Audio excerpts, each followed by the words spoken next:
It's time for Chess Chest! What? No. Chess Chest. Welcome to another Down the Rabbit Hole video, and welcome to another episode of Chess Chest. This is going to be just a quick one this time, since the last ones were kind of very deep and historically interesting and that kind of stuff. This is more of my particular take on how I play chess type of video. Basically what I wanted to talk about is how when I first started playing chess, I remember thinking to myself, okay, so you got the white pieces and you got the black pieces, which side are you going to choose? And I always gravitated toward the black pieces. I think there's something about these little guys, they look nicer to me somehow.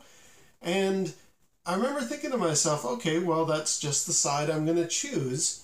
And I didn't really think too much about it because I was playing, I think, against my mom initially. But I'll never forget one of the first times I played against somebody in school, and we set up the board and I immediately migrated toward having the black pieces. And he looked at me, he's like, oh, did you want to play the black army? And I said, yeah, for sure. And he's like, oh, okay, that's a mistake. And I thought, oh, why is that a mistake? And he's like, well, because white gets to go first, and so therefore you immediately have the upper hand. You have the initiative, you have the benefit, you have the advantage already playing white. Everybody wants to play the white army.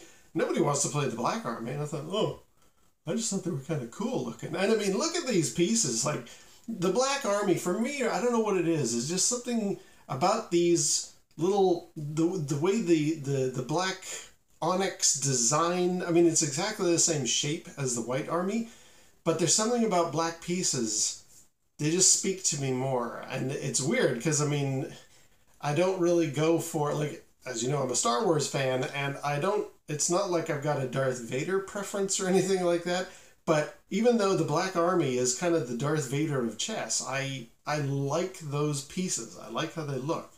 So when this guy was pointing out to me, yeah, but the Black Army is at a big disadvantage because they go second. You're kind of reacting to whatever the White Army's doing. The White Army's on the offensive. You're on the defensive. You're reacting to any moves that I make. I hadn't even thought of that. I was just like, oh, I just kind of like the look of the pieces.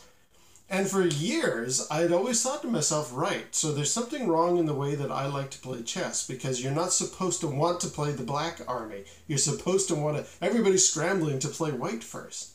So I was like, oh, okay, well, but I kind of always stuck with that. Even against computer players, I was always like, I want to choose to play the black army, because just in my head, I like the way the pieces are. It's silly. I mean, I don't know what it is about these guys. They seem to... The appeal for me is more for them in the black color than it is in the white, even though they're exactly the same. I mean, these are a couple of bookends I've got, and I just love how these things look. You know, like, this is iconic and cool looking, and I just, for whatever reason, I think these guys look way more impressive in black than they do in white. I don't really understand. However, I was constantly playing under the understanding, okay, it's a disadvantage for me to choose black pieces, but I'm going to do it anyway because this is my preference. And I was reading up on some of the games that legendary Grandmaster Bobby Fischer used to play. And I noticed, for whatever reason now, he was a genius in chess, whatever game he was playing. But he was one of the few grandmasters who seemed to kind of like playing black as well. He was very good at white, but if the situation, or maybe it was his mood, because I know he had, you know, kind of different ways of thinking, every once in a while he would just intentionally, yeah, I'm going to choose the black army and I'm going to decimate the board. I was just like, okay, well, if Bobby Fischer is a black army player, it can't be all that bad. So that's a good thing. And in researching for this video, I thought, I'm just going to look up, am I weird in this? And same with Bobby Fischer. Are we weird that we kind of like to play the black army? Apparently, that is not such an unusual thing. There is a whole school in chess movements and education and that kind of stuff where they're like, you know what, everybody says the Black Army gets a bad rap because they're just reacting to people's moves as the White Army. No, no, no. It's actually a very, if you're in the right strategy and the right mindset, you can actually do very well with the Black Army. And I thought, well, thank you. So not just Bobby Fischer, but there is a whole school of chess education that is like, no, no, no. The Black Army is actually very good to have as well. And I also read a couple of Google threads that were saying, I don't know why, but statistically, when I play as the Black Army, I win 60% of the time. And I just thought, okay, so there's something in it. There was another posting I read that really kind of nailed it for me. A guy was saying, you know what, I know the Black Army gets a bad rap, but there's something about the reactive nature of how these guys are only moving as a foil to whatever the White Army is doing, that there are those people, and I guess my mindset is in the same kind of camp.